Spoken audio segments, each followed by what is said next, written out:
Le texte que vous m'avez demandé de commenter aujourd'hui est un extrait de La peau de chagrin de Balzac, un roman publié en 1831 dans lequel Balzac va mettre en scène Raphaël de Valentin aux prises avec son destin, modélisé dans le roman par un objet magique, la peau de chagrin, qui rétrécit au fur et à mesure que ses vœux sont exaucés, indiquant ainsi l'abrègement progressif de sa vie. Cet objet magique va entrer en sa possession par le biais d'un personnage trouble, l'antiquaire, dont la rhétorique tentatrice est l'occasion pour Balzac de révéler les tenants et aboutissants de la théorie de l'énergie qu'il met en scène dans son roman. Pour se venger de l'antiquaire, au début du roman, Raphaël fait le vœu qu'il tombe amoureux d'une danseuse, sous-entendu d'une prostituée, et ce vœu se verra réalisé à la fin du roman, au chapitre 3, intitulé L'Agonie, dont est extrait le texte que je vais vous lire maintenant.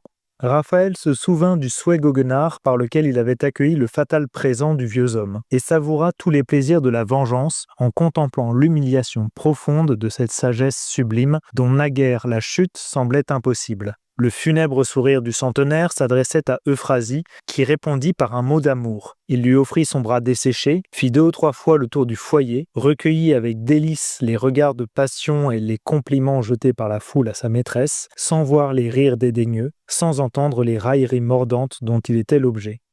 On le voit, le texte insiste à son initiale sur l'aspect de vengeance qui est revendiqué par Raphaël de Valentin, celle-ci étant la motivation première de son vœu. Simplement, le texte semble opposer cette perception que Raphaël a du réel et celle que l'antiquaire lui-même a sur ce même réel, puisque lui-même ne voit ni n'entend les critiques qui lui sont adressées. Ainsi, nous pouvons nous poser la question suivante: le vœu de Raphaël a-t-il servi sa vengeance ? Pour traiter cette question, je diviserai mon texte en 3 parties. Une première de la ligne 1 à 7 dans laquelle nous aurons la description de la décadence de cet antiquaire. Une deuxième partie de la ligne 8 à 14 dans laquelle nous allons assister à la raillerie qui lui est faite et les révélations qui découlent de cette raillerie. Et enfin, une troisième partie dans laquelle nous verrons la perception particulière que l'antiquaire a de la situation de la ligne 15 à 22.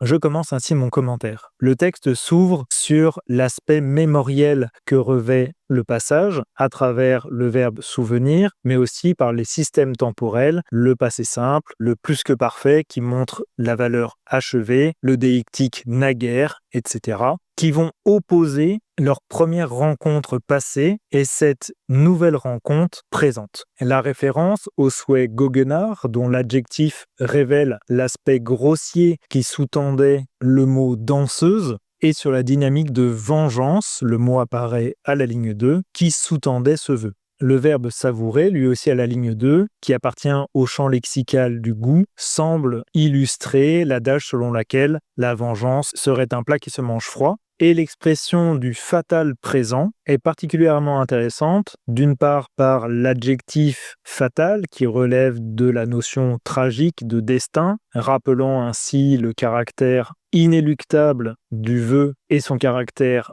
aussi mortifère, puisqu'en le sortant de sa sagesse, il l'amène de fait sur les voies du désir et donc de la mort. Mais le présent que l'adjectif complète fonctionne lui aussi comme une synepse. Il s'agit à la fois du cadeau que lui a fait l'antiquaire, le vieux homme de la ligne 2, mais aussi la situation présente dans laquelle ce vieil homme se trouve, brouillant ainsi les limites du passé et du présent. La contemplation convoquée ligne 2 et relevant du champ lexical religieux vient confirmer l'aspect à la fois tragique de ce destin, mais aussi l'admiration que porte Raphaël aux conséquences de son vœu. L'opposition entre humiliation profonde et sagesse sublime est là encore particulièrement intéressante, puisqu'elle oppose la terre reliée étymologiquement à l'humiliation, l'humus, et l'air relié à l'adjectif sublime, qui veut dire transformé en vapeur, qui vont venir renforcer l'opposition de ces expressions.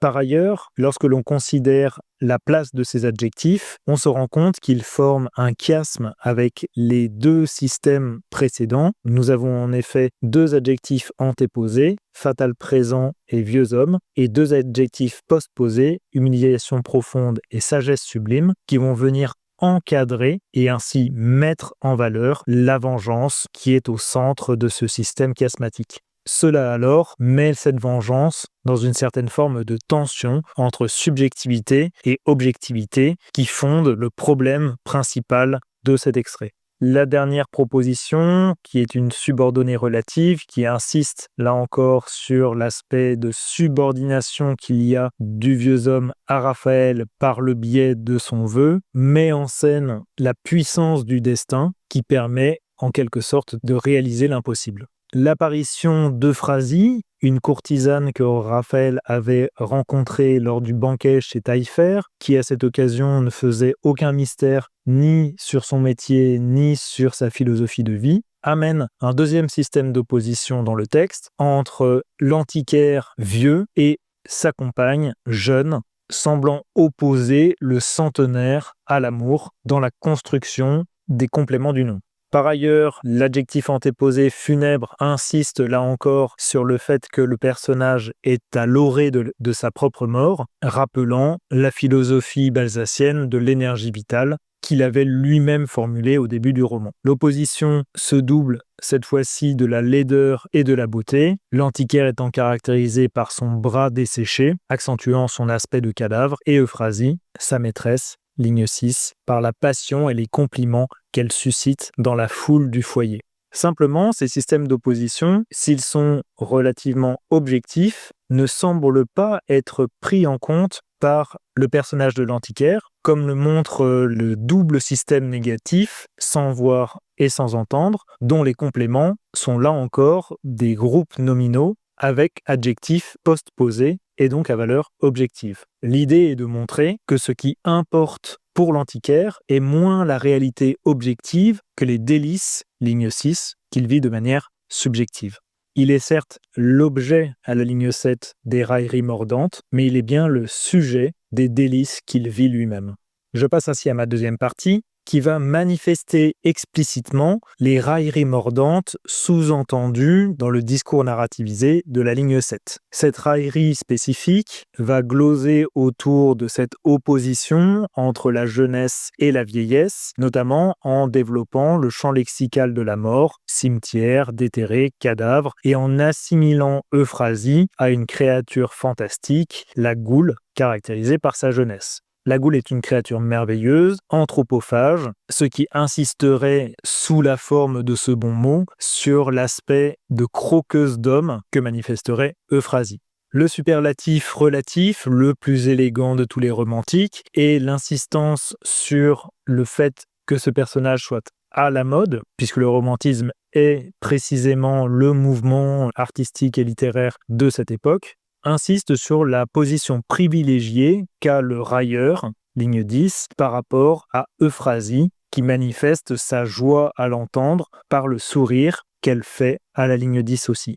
La description de ce railleur, qui peut être vue soit de manière objective, soit de manière subjective à travers les yeux d'Euphrasie, est une description fortement améliorative, qui va multiplier les caractéristiques physiques positives, qu'elles soient innée ou acquise, qu'elle relève de son physique personnel ou de ses vêtements. À travers cette description, va se voir confirmer la manipulation d'Euphrasie qui, tout en étant au bras de l'antiquaire, ne s'empêche pas de regarder les hommes plus jeunes et plus beaux. La réflexion de Raphaël, qui est une réflexion personnelle, qui est faite en lui-même à la ligne 13, est une réflexion d'ordre général, comme le montre le pluriel utilisé juste avant, combien de vieillards, et l'opposition qu'il fait entre la vie de probité, de travail et de vertu, avec cette énumération ternaire plutôt positive, opposée à la folie finale, viendrait ainsi, en quelque sorte, montrer sa désapprobation face au comportement de l'antiquaire, désapprobation qui se cristallise autour de l'expression « faire l'amour », qui est précisément ce qu'il aimerait faire lui-même, mais qu'il ne peut toujours pas faire, puisque Féodora l'a rejeté tout du long de sa vie. À travers cette réflexion se dessine une certaine forme de jalousie de Raphaël par rapport à l'antiquaire qui viendrait amoindrir les plaisirs de la vengeance qu'il énonçait à la ligne 2. Je passe ainsi à la troisième partie qui va mettre en scène un dialogue entre Raphaël et l'antiquaire, dialogue qui s'ouvre par des exclamations renforcées par le verbe de la narration et qui reprend à nouveau l'opposition entre le présent et le passé à travers l'expression « vous ne vous souvenez plus », le verbe « souvenir » qui ouvrait le texte étant cette fois-ci nié. Raphaël fait ici référence au discours qu'il avait eu de la part de l'antiquaire, un discours philosophique, puisqu'il lui exposait les tenants et aboutissants de la théorie de l'énergie vitale, tout en lui recommandant la meilleure stratégie à faire pour ne pas mourir, c'est-à-dire choisir le savoir plutôt que le vouloir et le pouvoir, c'est-à-dire le désir.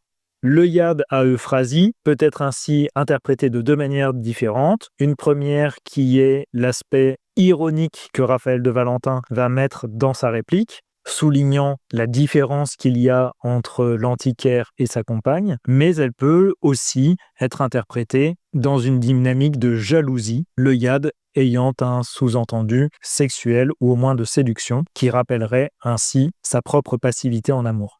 La réponse du marchand se fait sur le même mode que la réplique de Valentin. Cependant, il est intéressant de voir qu'il répond à Raphaël alors même qu'il n'a pas répondu au railleur, précisément puisqu'il ne l'avait pas entendu, comme c'était montré à la ligne 7. Le marchand n'entend que ce qu'il veut entendre, relevant ainsi l'aspect subjectif de sa perception du monde. L'opposition entre le passé auquel se raccroche Valentin et le présent dans lequel vit le marchand va être manifestée par le déictique maintenant et le passage au temps du présent à la ligne 18, et la dénomination du vieux homme de la ligne 2 devient ici le jeune homme de la ligne 19 à travers la comparaison heureux comme un jeune homme. La réplique de l'antiquaire fonctionne ainsi comme un aveu du fait qu'il s'était trompé et qu'il est tout à fait satisfait de reconnaître son erreur puisque c'est celle qui lui a permis de devenir heureux par le biais de l'amour. C'est-à-dire qu'il accepte d'avoir renoncé au savoir au profit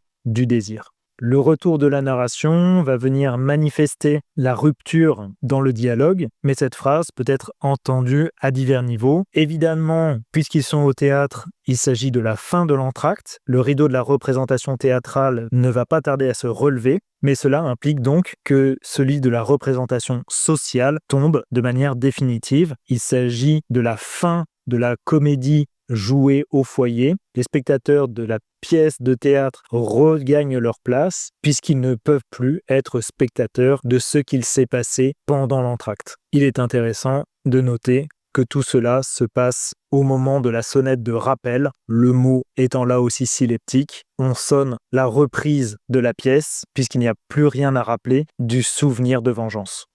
Le vœu de Raphaël a-t-il servi sa vengeance ? Nous avons vu que le texte était innervé par tout un tas de systèmes d'opposition. Un premier système d'opposition entre le passé et le présent qui va structurer le système mémoriel explicite par rapport au deuxième vœu de Raphaël, à savoir celui qui était censé lui apporter la vengeance par rapport à la tromperie de l'antiquaire. À ce système d'opposition s'ajoute celui paradoxal de la vieillesse et de la jeunesse qui va complètement encadrer le texte. À travers ce vœu de vengeance, c'est paradoxalement à la jeunesse que va accéder le vieux homme qu'était l'antiquaire. Cette opposition se renforce par l'opposition intérieure-extérieure. L'antiquaire a un aspect cadavérique qui ne représente pas la jeunesse intérieure qu'il a acquise grâce à l'amour. Tout cela, alors, va s'organiser autour d'une double perception, là aussi opposée, la perception objective et la perception subjective de la situation, qui va être mise en scène par l'utilisation des adjectifs et notamment de leur place antéposée ou postposée. L'aspect objectif de cette perception va être manifesté par la raillerie du jeune romantique qui révèle par là même le caractère manipulateur d'Euphrasie et notamment son comportement de croqueuse d'homme. À l'inverse, la perception subjective est manifestée par la réponse de l'antiquaire à Raphaël alors même qu'il n'a pas répondu au railleur, tout simplement parce qu'il n'entend pas et ne voit pas ce qui ne va pas. il est proprement aveuglé par sa joie, ce qui est l'étymologie du nom Euphrasie. En définitive, la vengeance de Raphaël s'avère finalement une vraie chance de vie pour l'antiquaire, qui a enfin l'occasion d'aimer et de briller, ce qui va accentuer par contraste la misère de Raphaël, qui est condamné à la solitude et à l'anonymat par son refus de désirer au prétexte de vivre. Je passe ainsi à la question de grammaire. Vous m'avez demandé de traiter de l'expression de la négation, lignes 1 à 9. Il y a deux types de construction pour la négation. Soit elle peut être construite de manière lexicale, soit de manière syntaxique, et nous en avons les deux exemples ici. Je commence par les occurrences de négation lexicale. Nous en avons 3 occurrences, 2 formées avec le préfixe négatif « dé », dédaigneux et déterré, qui sont respectivement l'inverse d'enterrer et de daigner, c'est-à-dire accorder de l'importance à, et une occurrence formée avec le préfixe négatif un dans l'adjectif impossible, qui est l'inverse de l'adjectif possible. Pour ce qui est des négations syntaxiques, elles sont traditionnellement des négations verbales, et c'est bien le cas ici, puisque les verbes nier sont voir et entendre. Cependant, traditionnellement, les négations verbales sont bitensives, c'est-à-dire qu'elles sont formées d'un élément avant le verbe appelé discordantiel et d'un élément après le verbe appelé forclusif, ce qui n'est pas le cas ici, puisque dans nos occurrences, la négation se fait par le biais de la préposition négative sans voir, sans entendre. Cela s'explique par la construction du verbe, puisqu'en réalité, il s'agit ici de verbes à l'infinitif, ce qui confère à ces verbes un fonctionnement potentiellement nominal. La préposition « sans » ne peut nier le verbe que si le verbe a un comportement syntaxique nominal, ce qui est bien le cas ici.